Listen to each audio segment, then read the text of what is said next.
Hola chicos, el día de hoy vamos a estar enseñándole cómo hacer Oreo con leche para que te quede así, bien chocolatito. A mí me quedó súper cool.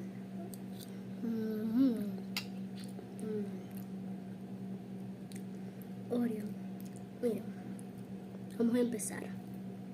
Primero, para tener esto así, buscas una tacita de vidrio, de cosas, y echas la Oreo. Y le preparas la leche o unos cartones de leche que tengas, se lo echa. Y si tienes un microondas, lo haces ahí. Y para que esté bien como esto, así, miren, como esto así, que quede, pues 2 minutos en el microondas. Y listo, así ya quedó este delicioso.